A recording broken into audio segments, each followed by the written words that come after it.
a series of tubes.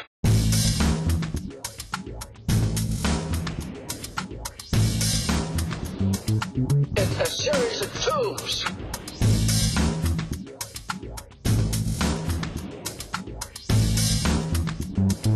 It's a series of tubes. Hello and welcome to A Series of Tubes. I'm your host, Cord Bloomquist. And I'm your co-host, Richard Morrison. I got a lot of exciting tech stories for you this week. For once, Google's doing something I agree with. They posted something to the Google policy blog today defending their merger with DoubleClick. It's the first time Google's done anything good in weeks. Mm-hmm. And we've been following it pretty closely. Yeah, I don't think that Google has to defend its merger with DoubleClick at all. It should be able to acquire a company like DoubleClick. It's adding to its array of services. But their defense is basically everyone else is doing it. And it's a good point. There's a lot of industry consolidation going on. There's tons of internet ad firms. You got to do that to stay competitive. That's right. I mean, Yahoo, I think, just has acquired a new ad company. AOL's been acquiring people. So there's a lot of acquisitions going on. But I think it's hard for me to feel sympathetic with Google on this issue when Google has been really lobbying for unfair practices in its other government relations programs. Mm-hmm. Today, this ad ran in Roll Call and in the Washington Times, talking about Google's rigging of or desired rigging of the 700 megahertz spectrum auction. Mm-hmm. They want everyone to be open. We want open applications, open networks, open connections to those networks, so forth. They want to have complete neutrality for the 700 megahertz spectrum. I think that's great. That's a good business model. That's something that they can pursue. But I don't know why that has to be the only one that's pursued. There's certainly a lot of other options. And one thing I was thinking about is, like, what do closed systems offer you? Closed or limited systems, like my cell phone, I can install some third-party applications, not unlimited, but I've never gotten a virus on my cell phone. I've never had my cell phone crash on me because its software is compatible with the hardware.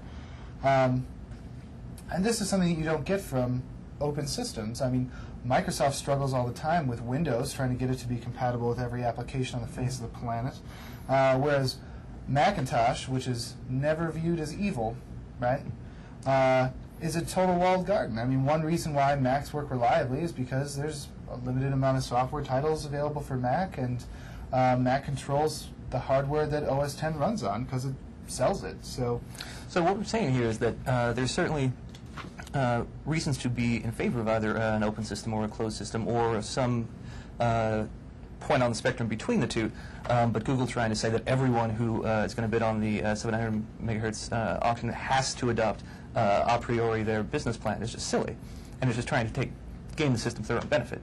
Yeah, there's all sorts of security concerns and privacy concerns with this. I mean, imagine years down the road, somebody finally writes the first cell phone virus that starts tearing its way through the Google Open Network, or the Sprint Open Network, or the AT&T Open Network, because it's all been mandated, and then we have to try to stop it by first lobbying the FCC to allow us to close some part of the network. So if something has to be closed down in the future, I think businesses should be able to close that down and change their customer user agreements, not have to lobby the FCC for some change. Well, there's some more details out of Washington this week being reported by the New York Times and the Washington Post about the Bush administration's covert surveillance program. Remember, in 2004, there was a lot of controversy about the administration warrantlessly wiretapping American citizens if they're suspected of being part of a conversation with an Al-Qaeda affiliate. Now, the problem was they didn't really tell us at the time where they were getting the information from to target people in the first place. In other words, I'm going to wirelessly warrantlessly wiretap your phone because I think you're talking to an Al-Qaeda affiliate, but I'm not going to tell you why I think that.